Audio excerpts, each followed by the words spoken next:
Rolly's Seaboard RISE is at the cutting edge of hardware design. The touch-sensitive surface makes creating expressive electronic music more intuitive and enjoyable than ever before. So, it's no wonder it's become a favourite instrument of artists all around the world.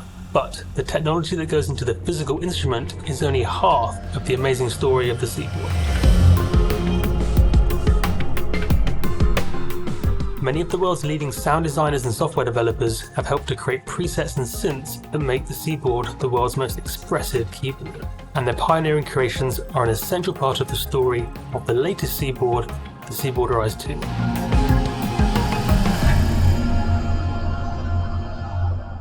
The experience of designing the first expressive sounds was certainly an adventure. It was exciting and extremely challenging because in the days before MPE, we didn't have software purposefully created for MPE. So there was a lot of experimentation that we had to undertake. This is where we started modifying certain synthesizers, experimenting with existing plugins by layering them in different doors and creating the first batch of expressive sounds for the Seaboard Grand. In due course, we started developing our own sound engine, which became Equator, and Equator 2 is its latest incarnation.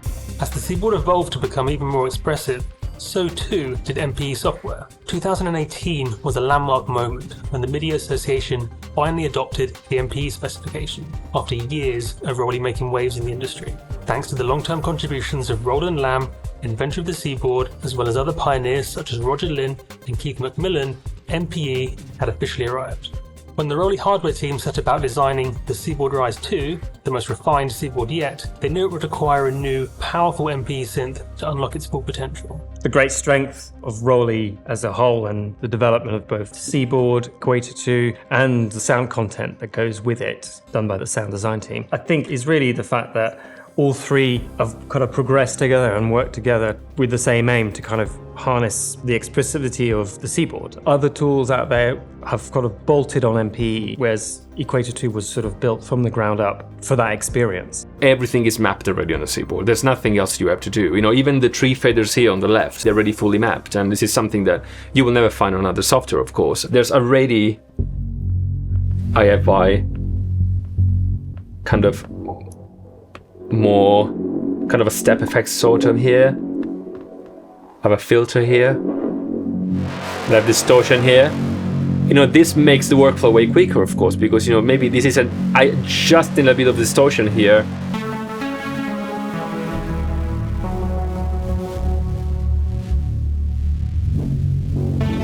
Equator has 6 slots for sound sources. There's 4 types that you can choose, namely a sampler, a wavetable, a granular synthesizer engine, and a noise source. And usually those are the building blocks for most types of the synthesis. It draws you into wanting to design presets which make the most out of MPE. Right at the center of it, you can see where you want to map certain expressions to certain parts of the sound.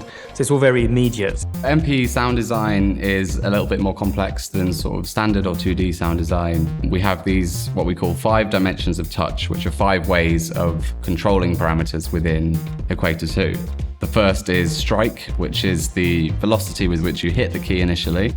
You have press, which measures the pressure you're applying to the key wave surface continuously. You have glide, which is similar to pitch bend on a standard 2D MIDI keyboard, but applies per note through MPE. You also have slide, which is a sliding motion vertically up the key wave surface. And then finally you have lift, which measures the way in which you release the note. A slow release would yield a different result to a fast, snappy release. This is where the transfer envelopes of Equator 2 come into play. These allow us to fine-tune each MPE sound very beautifully to the playing surface of the Seaboard RISE. It caters to different types of sound designers as well. So I think anyone who is very kind of electronic-minded will find, that the wavetables will suit all their needs. But then people who enjoy acoustic instruments and the tones that they bring can focus more on that because it's a fully fledged sampler engine, and then anything in between. So the Seaboard in the Equator 2 has become a huge catalyst for designing new sounds for me. As a sound designer, I'm constantly looking for new sounds, but not just new sounds, but interesting ways of controlling those new sounds. And Equator 2 has been the perfect playground for someone like me. So I've kind of gone through a long patch of time where I was really only into playing with kind of analog hardware synths, or at least hardware synths with kind of an analog sound, because I just love how alive and how organic they sound. But actually Equator 2 has almost convinced me to go back again to kind of soft synths, because it's so expressive, it's got so many different sound producing engines in it, and I feel it just like complements my setup really well. So it's inspired me to try more granular synthesis and to kind of layer things in different ways. What's really cool is just that I can record my voice and use it as a sample and mash it up with the kind of different engines. So I have my own musical projects and I've been using Broly software for a while, but something that really changed things for me was the introduction of sample import in Equator 2. I have a collection of world and folk instruments and I can record those myself, easily drag them into Equator and then manipulate them either using the sample engine, or if I want some more kind of out there effects, in the granular engine, and really tear them apart, deconstruct them and make them into something completely new. We have been putting a lot of effort into releasing amazing sound packs, one of which focuses on acoustic sounds. We've been lucky to create this beautiful pack that presents orchestral ensemble sounds, which works very nicely with the Seaboard.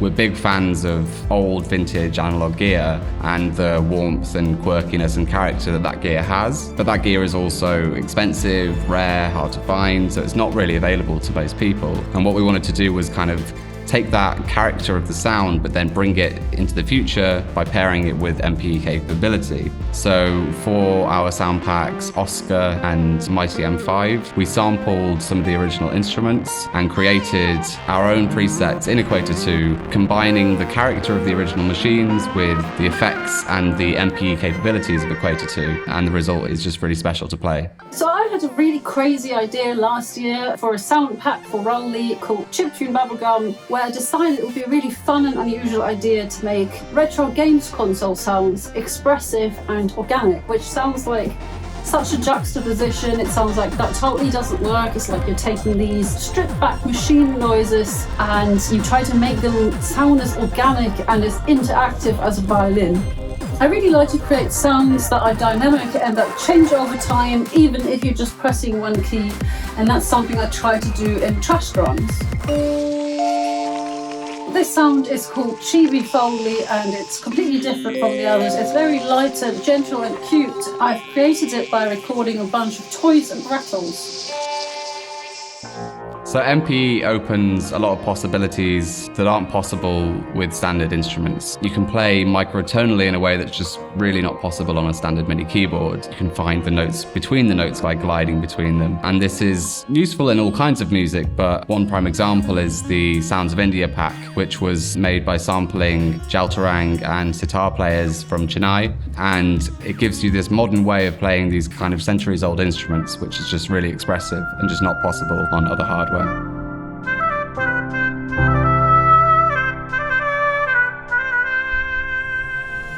We definitely have to test the sounds we create. It's no good just to create a sound and be self-satisfied that it's great. So for this purpose, we give the sounds to our friends, some really high-level and very skilled musicians, and we take the feedback. There's a lot of feedback, and there has to be. I feel like Equator 2 has influenced the type of music I've been writing. It's just expanded my horizons in terms of genre, because there's a lot of really cool sounds that I normally wouldn't go for, but I've been finding surprisingly inspiring for me recently. I actually love just opening up a random sound and seeing what that inspires for sound design as well as composition. So sometimes my ideas actually come from the sound source first. Within the library of Equator 2, you will find sounds which are tuned and created with the beginner in mind, and also sounds which really allow you to express yourself in very complex ways. But this takes skill, and this is why I consider the Seaboard RISE a real instrument, because you can take it, learn it, and it becomes an instrument, like a violin, like a guitar. It rewards you. The more time you spend with it, the more joy you will get out of it. With the incredible sound design tools and presets of Equator 2, our team have created a new pinnacle for expressive electronic music making. But the potential for MPE is limitless, with so much more still to discover and develop. The future of MPE is bright.